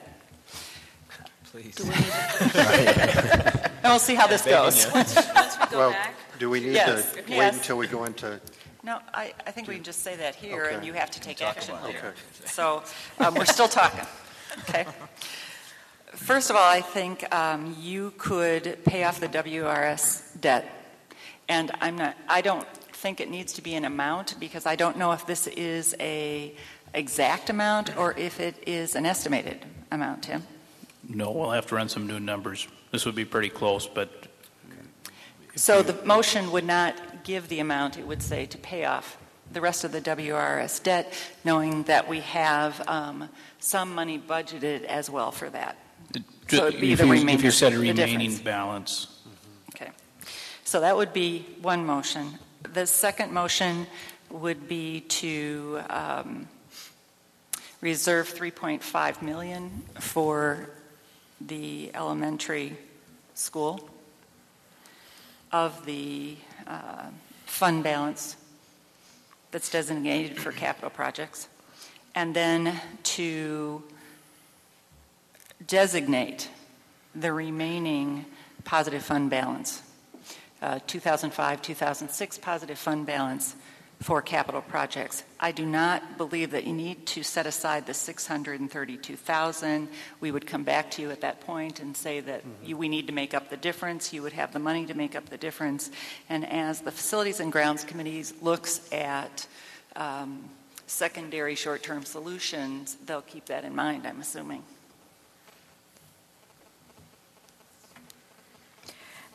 is that clear? Yep. I think we should make Mr. Minnick do it. Ouch. Still only writing on the first motion. So I do have a quick question for Superintendent Ingebrotten. Do we need to put a contingency in here that this is all contingent upon the referendum being approved, so that if the referendum isn't approved, we're sort of back to square one in terms of the use of the fund balance? You mean approved by the board or approved by the community? The board and the community. Well, the board is one thing, but the community issue is we would have to know what these dollars amount were so that we could go to the community with an exact amount. Am I missing Well, something, Dan? I guess my question has to do with if, for example, we were not successful with a referendum and we've made this motion to commit X dollars for an elementary school solution, would we be committed to using those dollars irregardless of, what we do next after that? As I understand, the fund balance is all in your control, and if you were not successful, you could have another motion to use those dollars in a different way. Okay, thank you. Mr. Minnick, did you have another point? I did. I'm comfortable with the numbers we're talking about, and I'm just going to take a positive attitude that the City of Hudson will annex the property, but again, that is totally up to the City Council. I have every reason to believe there's sewer capacity. I have every reason to believe that it would be in the best interests of the City of Hudson to annex this, but again, that we'll file the petition and see what the ultimate recommendation is. The second thing that I do feel comfortable about also with that $632,000, and I hope we don't have to use it because of being annexed. I have shared at the Facilities Committee and also with the discussions with you, Dan, and also with Mary, that I think we will have some off-site costs because of the roads out there. I don't think it'll be an inordinate amount. That remains to be seen yet once we have some final plans and once we have discussions with the engineers at St. Croix County. But I would expect that we will incur some costs, minor costs, for off-site deceleration lanes, acceleration lanes coming into and out of that site. And I say that specific more to the County Road F and Cooley Trail site, but it would also be the case out on W, going onto the Crosby Drive site. It's just going to be inherent based on the school buses and the volume of traffic at a concentrated time 2 times of the day that we would probably have some off-site costs, again, for acceleration, deceleration lanes.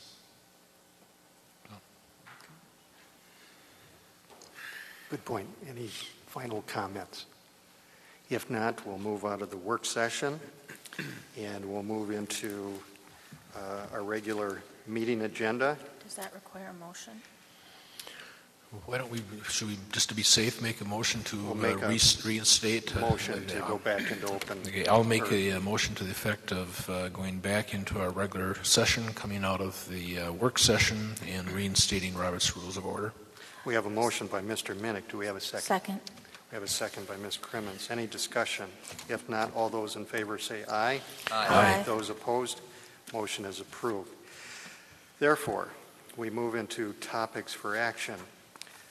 Item A, use of the designated fund balance for capital projects, and I think here's where we're talking about the $4.5 million. Mr. Holland? Would you like a motion? Or I guess anyone on the board can make. I just see your name listed here, so. Isn't that nice? I'm not going to stand. Mr. President? Yes. Mr. Bell. I'd like to make a motion to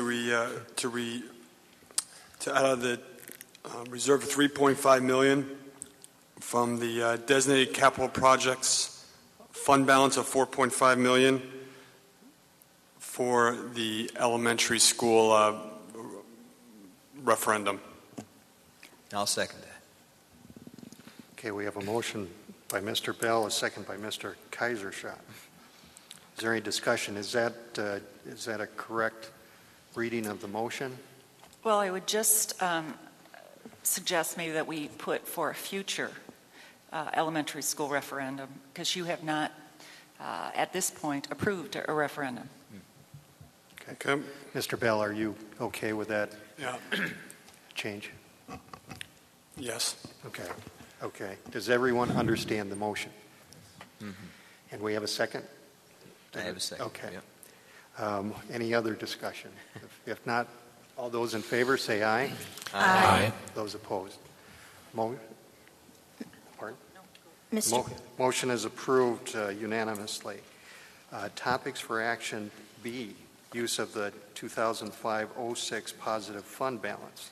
Mr. President, Ms. Crimmins. I move that we pay off the remaining balance of the WRS. Debt. Debt. Okay, we have a motion by Ms. Crimmins. Do we have a second? Second. Second by Mr. Holland. Is there any discussion? Does everyone understand what we're doing here? Okay. No further discussion. All those in favor say aye. Aye. Aye. Those opposed, motion passes 7-0. Okay, thank you, Board. Very good I think we need No, one we more. have one I'd like to more. make one more motion. Okay, I'm sorry. It's your favorite one, Dan. How could you forget that? Excuse me. Okay, another motion. Mr. Bell. Mr. President, I'd like to move that we reserve the remaining balance at a 2005-2006 positive fund balance after the payment of WRS, as well as the remaining $1 million in the general fund balance from capital projects to fund future capital improvements, including short-term secondary capital expenditures, as well as long-term secondary capital expenditures. Okay, we have a motion by Mr. Bell.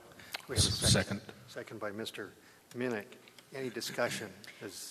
Yes, that motion will not allow us to use any of that funding for well and septic at the elementary level. Both pieces of that motion designated secondary solutions. Does Mr. Yeah. Bell wish to amend his? I'd like to amend that to include all future capital expenditures, including But Sure. not limited to. including but not Limited to. limited to short-term and long-term capital expenditures for secondary education. I'd like to second that motion. Okay. I'll withdraw. I'll withdraw I'm my sorry. second. No, that's okay. I'll withdraw my second. We have a You take it. withdrawal That's fine. of the second by Mr. Minnick, and we have a second by Ms. Crimmins. I'll withdraw. Is everyone clear now on what we're voting on? Yes. Okay. Yes. That said, all those in favor say aye. Aye. Those opposed, motion prevails 7-0. Any other motion? I think that takes care of that topic. Thank you, Board. Next item, citizens' request to speak to the Board. And we have a request from Robert Mishlinsky.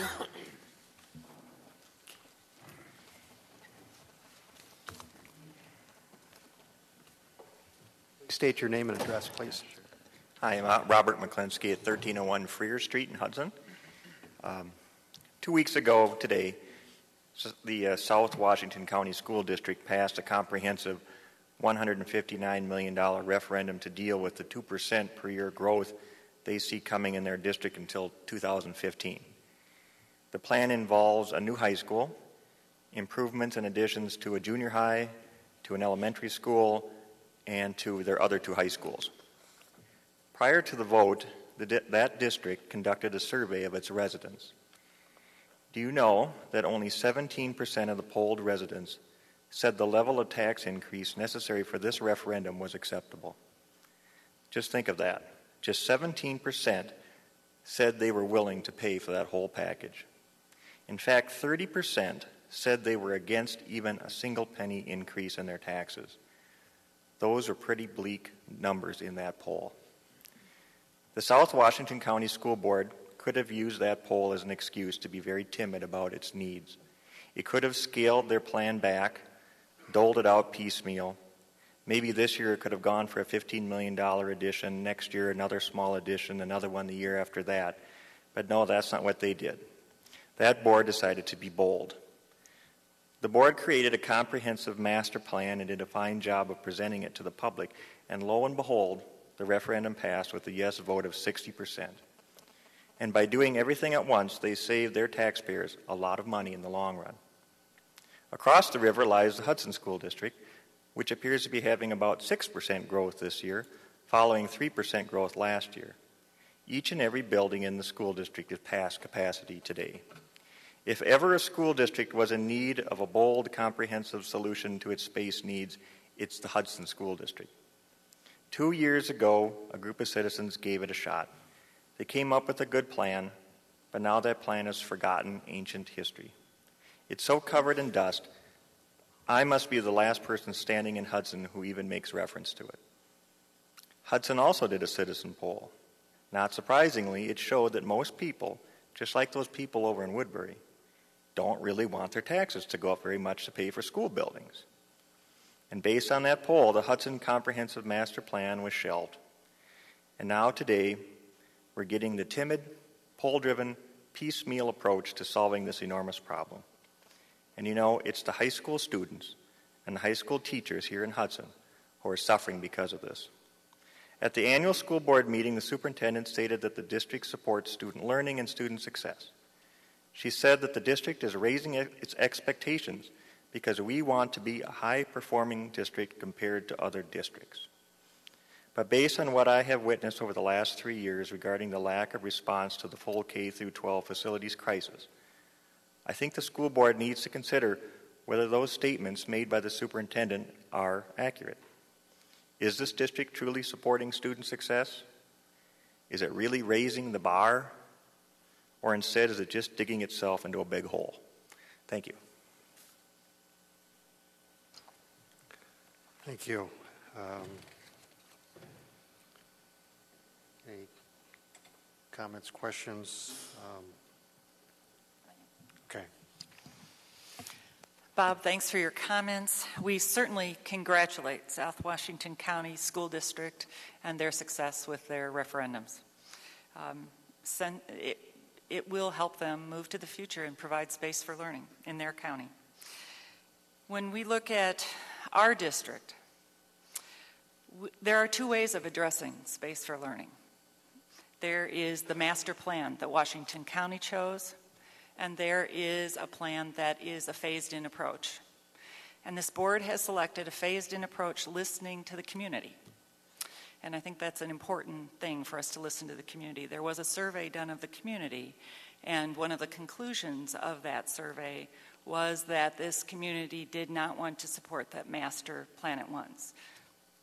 You make some good points about that, but this is the decision the board has made. It has advantages, and there are some disadvantages as well to any plan, whether it's a master plan or not. And I think you heard tonight that the board is very concerned about secondary space needs for learning. They've discussed it, talked about it prior to this time. It's not just this evening. And they are looking to address those things. So they're moving forward with a plan. It may not be the master plan that you would like to have, but it is a plan for our schools and to provide space for learning. Thank you. Mr. Kaiserschat. Thank you. I just was going to make one, response to Mr. Machlinski. Your points are well taken. I guess I would like to remind you that, was it 3 years ago now, that the last secondary proposal that this board floated was crushed rather soundly, I believe, by 72%. So we do have that experience that we're using in planning and going forward. And you know, you do have to look in the rearview mirror to see some of the signals the community has given you. Understand your concerns, and I think you heard us, share some of those here tonight amongst the board here about what to do. I'm sorry that you perhaps perceive us as ignoring the problem, but I think as Mary pointed out, we're going to try this phased-in tactic and hope for success, because again, just a few short years ago, we weren't even close to success. So I think we have to reflect on that experience moving forward, and that's just the nature of the game.